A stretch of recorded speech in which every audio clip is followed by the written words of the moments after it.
출애굽기 28장 36절에서 43절까지의 말씀, 그리고 요한계시록이죠. 21장 18절에서 21절까지의 말씀을 우리 한 절씩 교독하고 마지막 절 함께 읽겠습니다. 너는 또 순금으로 패를 만들어 도장을 새기는 법으로 그 위에 새기되 여호와께 성결이라 하고 패를 청색끈으로 관 위에 매되 곧 관 전면에 있게 하라. 이 패를 아론의 이마에 두어 그가 이스라엘 자손이 거룩하게 드리는 성물과 관련된 죄책을 담당하게 하라. 그 패가 아론의 이마에 늘 있으므로 그 성물을 여호와께서 받으시게 되리라. 너는 가는 배실로 반포 속을 짜고 가는 배실로 관을 만들고 띠를 수놓아 만들지니라. 너는 아론의 아들들을 위하여 속옷을 만들며 그들을 위하여 띠를 만들며 그들을 위하여 관을 만들어 영화롭고 아름답게 하되 너는 그것들로 너의 형 아론과 그와 함께한 그의 아들들에게 입히고 그들에게 기름을 부어 위임하고 거룩하게 하여 그들이 제사장 직분을 내게 하게 할지며 또 그들을 위하여 배로 속바지를 만들어 허리에서부터 두 넓적다리에까지 이르게 하여 하체를 가리게 하라.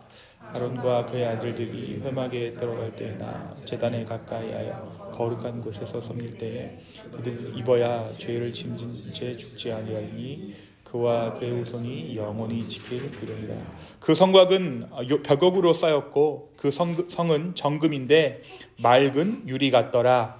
그 성의 성곽의 기초석은 각색 보석으로 꾸몄는데 첫째 기초석은 보석이요 둘째는 남보석이요 셋째는 옥수요 넷째는 녹보석이요 다섯째는 홍만호요 여섯째는 홍보석이요 일곱째는 황옥이요 여덟째는 노곡이요 아홉째는 담황옥이요 열째는 비취옥이요 열한째는 청옥이요 열두째는 자수정이라. 그 12문은 12진주니 각 문마다 한 개의 진주로 되어 있고 성의 길은 맑은 유리 같은 정금이더라. 아멘. 잠깐 우리 말씀 놓고 기도하겠습니다. 하나님, 오늘 이 자리에 주님께서 주시고자 하는 말씀을 각 신령 가운데 허락하여 주시고 예수 그리스도의 보혈의 능력에 힘입어 주님 앞으로 나아가는 이 모든 자들에게 하나님의 긍휼과 하나님의 은혜를 허락하여 주시옵소서. 감사합니다. 예수님의 이름으로 기도했습니다. 아멘. 여러분, 오늘은 우리가 함께 기도하러 나왔잖아요, 그죠? 근데 우리 모두가 옷을 입고 왔어요. 주일 예배보다는 좀 편한 옷들을 다들 입고 오셨어요, 그죠? 근데 여러분, 성경에서 이 옷은요, 단순히 나를 보호하고 어떤 멋을 내는 어떤 이런 것을 나타내는 것이 아니라 사실 정체성과 직업을 보여줘요. 어떤 옷을 입었는가가 곧 정체성입니다. 그것이 성경에서 나타난 옷에 대한 정의예요. 오늘날에도 그렇죠. 예를 들어 판사는 법정에서 법복을 입죠. 그렇죠? 신랑과 신부는 결혼식에서 결혼 예복을 입습니다. 그렇다면 우리는 하나님 앞에 설 때 어떤 옷을 입어야 하는가? 그리고 우리는 지금 어떤 옷을 입고 있는가가 바로 오늘 말씀이 전하고 있는 핵심이라고 할 수 있습니다.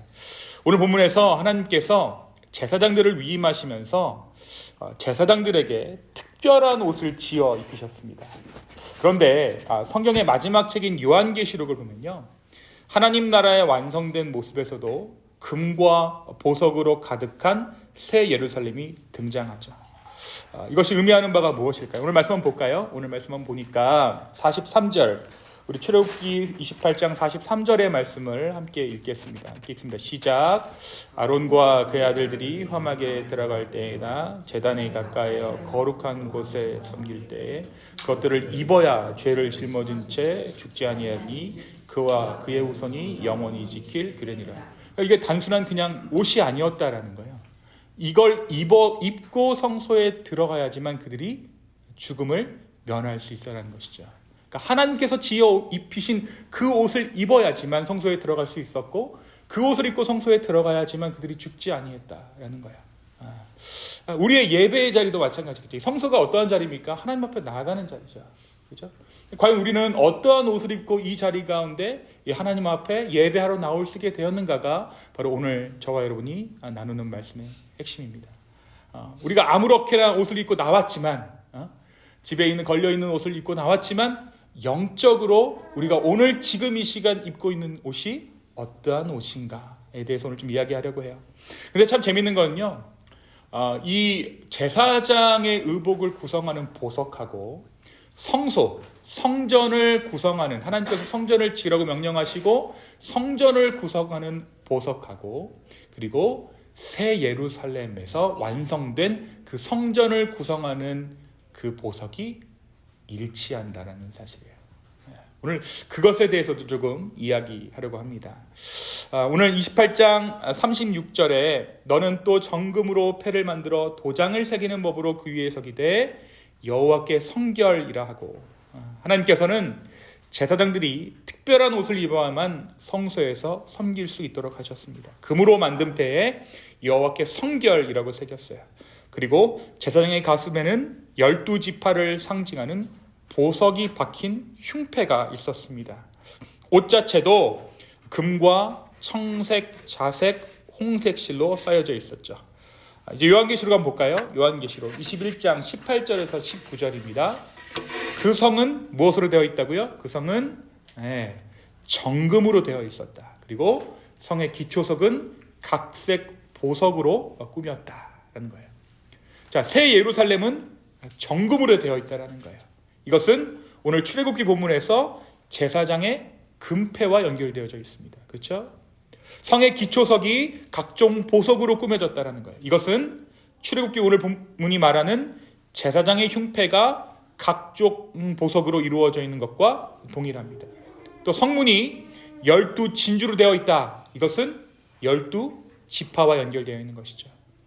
그러니까 이 출애굽기에 등장하는 제사장의 옷은 단순한 예복이 아니라 하나님의 임재와 거룩함을 상징하고 상징할 뿐만 아니라 보증하는 중요한 표징이었어요.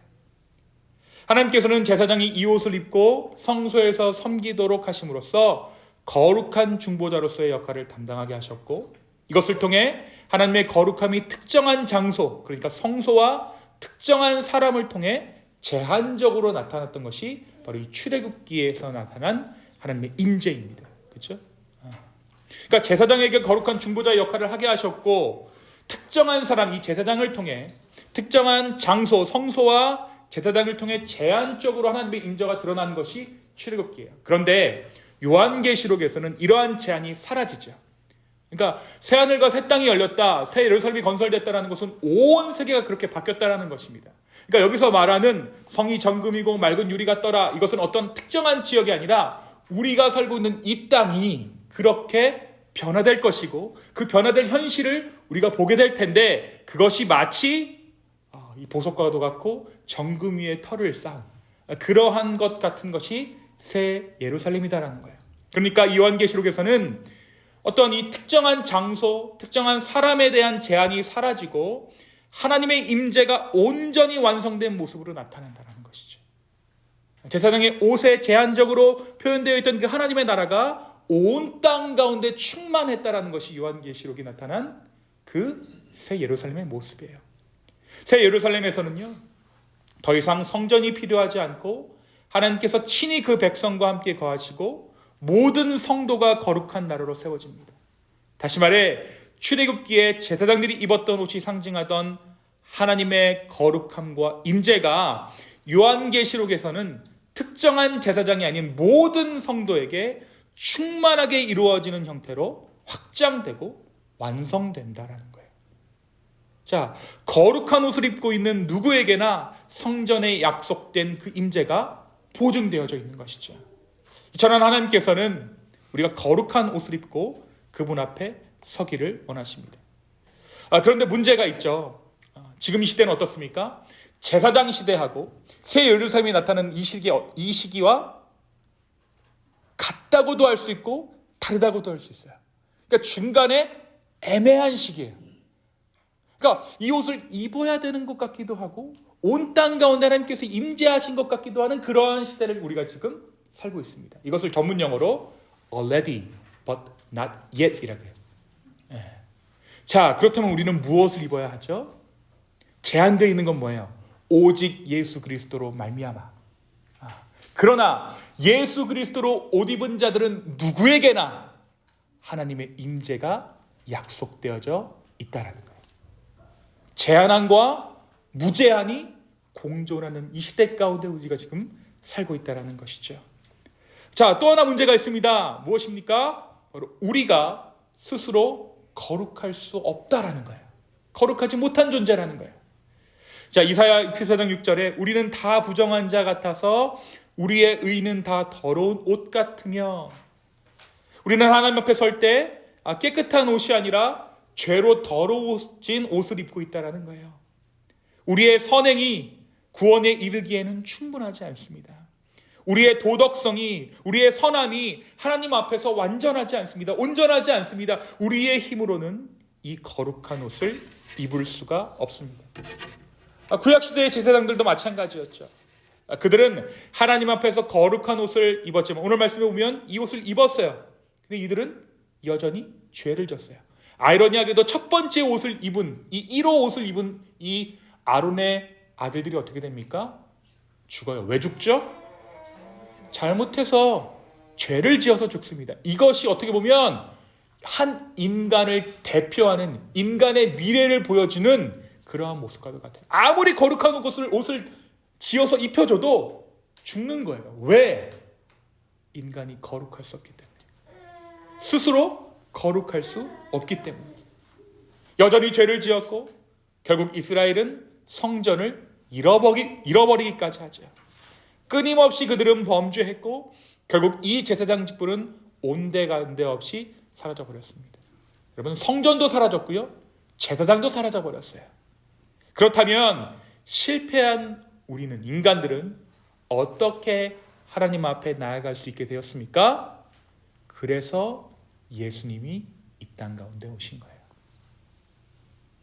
예수님, 그분이 우리의 참된 대제사장이시자 우리의 옷이 되어주셨다는 거예요. 예수님은 단순한 선지자가 아니라 우리를 대신해 하나님 앞에 서신 대제사장이십니다. 예수님 죄가 없었잖아요. 그죠?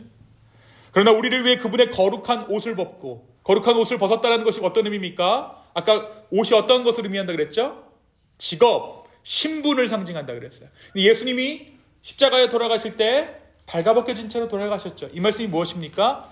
메시아된 직분이 벗겨진 채, 그렇죠? 사형수의 모습으로 돌아가셨다라는 거예요.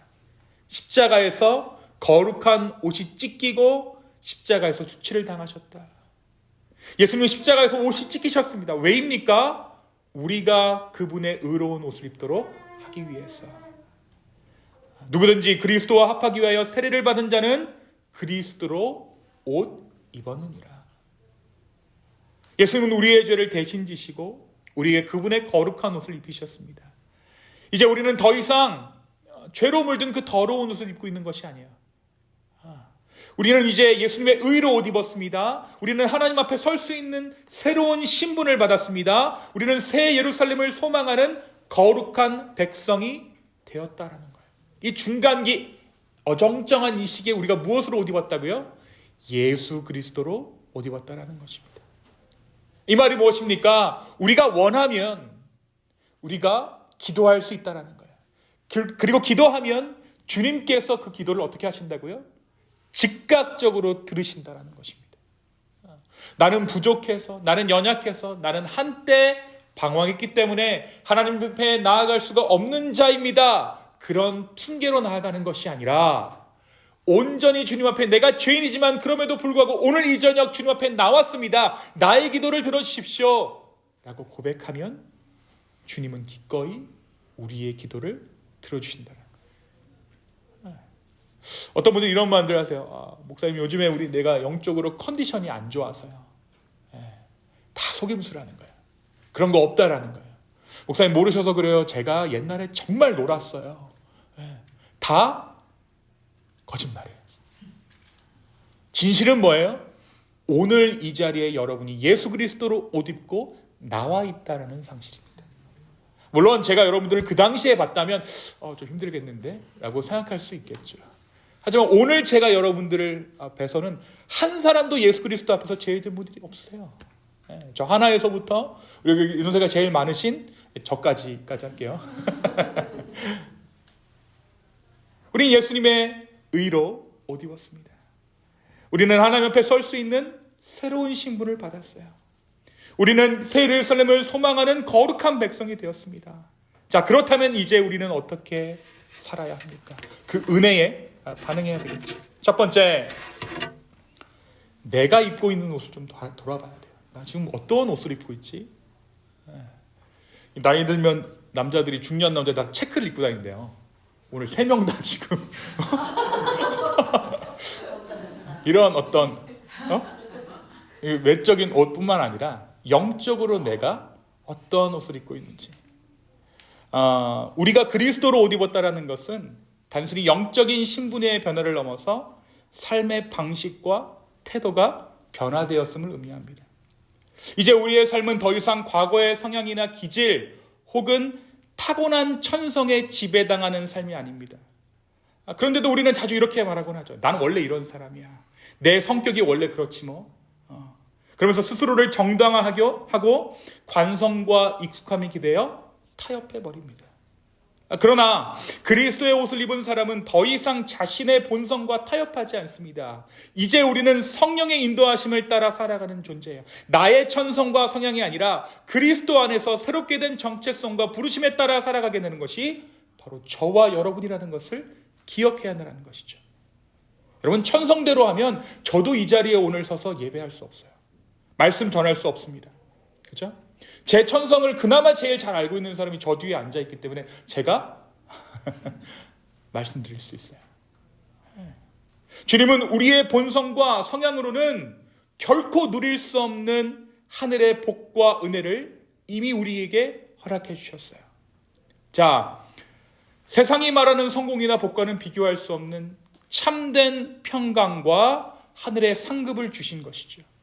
그런데도 우리는 여전히 과거의 천성과 익숙한 삶의 방식을 붙들고 살아가려는 유혹에 쉽게 빠집니다. 그래서 비록 우리가 입술로는 예수 그리스도의 옷을 입었다라고 고백하지만 실제 삶에서는 여전히 옛 자아의 습관과 패턴을 반복하고 있다는 거죠. 자, 그렇다면 내가 정말 그리스도의 의를 믿고 그리스도의 의로 덧입게 되었다라는 증거는 어디에서 나타날까요? 그것은 바로 내가 받은 은혜를 날마다 세어보고 감사하는 삶에서 드러납니다. 죄 지을 때는 하나님께 옷 입은 것을 부정하고, 우리가 복 받을 때는 옷 입은 것을 인정하고, 이게 아니라 우리가 넘어졌을 때 그 순간에 우리가 무엇을 바라봐야 하는가? 우리가 받은 은혜를 세어봐야 된다는 거예요. 은혜를 기억하는 사람은 더 이상 자신의 기준이나 천성에 매이지 않는다는 것이죠. 왜냐하면 그의 삶은 이미 주님의 은혜 위에 세워져 있다는 것을 인정하기 때문입니다. 은혜를 기억하는 순간 우리는 비로소 그리스도의 옷을 입은 자답게 살아가기 시작합니다. 그리고 그 은혜를 기억하며 감사하는 삶이 결국 기도의 자리로 우리를 이끕니다. 자, 나의 의로 살지 않는 것. 나의 의로 살지 않는 것. 여러분, 간단하게 나의 의로 살지 않는다는 것을 두 글자로 바꾸면 뭘까요? 기도예요. 기도로 산다. 내 뜻대로 살지 않는다. 내 의로 살지 않습니다. 기도로 삽니다. 은혜로 삽니다. 우리가 기도할 때마다 맨 마지막에 뭐라고 기도하죠? 예수 그리스도의 이름으로 기도합니다. 그렇죠? 내 이름으로 이때껏 세상 살았는데, 장준식이라는 이름을 걸고 차도 사고 집도 사고 결혼도 했는데, 그게 아니라 예수 그리스도의 이름으로 내가 살아갑니다. 그 자리가 바로 기도의 자리라는 것이죠. 기도는 나의 의가 아닌 오직 예수 그리스도의 의를 신뢰하는 사람만이 누릴 수 있는 특권입니다. 그리고 이 믿음의 삶은 내가 받은 은혜를 기억하고 감사하는 데서 시작돼요. 그래서 오늘 다시 한번 우리 스스로가 우리 자신에게 물어야 합니다. 나는 지금 누구의 옷을 입고 살아가고 있는가? 내 본성과 습관에 나도 모르게 지배되고 있지는 않은가? 아니면 예수 그리스도의 의를 덧입고 살아가고 있는 삶인가? 예수님의 의를 신뢰하며 살아가는 사람은 기도의 자리로 나아가고 그 자리에서 은혜를 기억하며 감사로 살아가는 삶을 선택합니다. 사랑하는 성도 여러분, 오늘 저는 여러분에게 한 가지 권면을 드립니다. 그럼에도 불구하고 우리가 소망해야 되는 것이 있다고 그랬죠.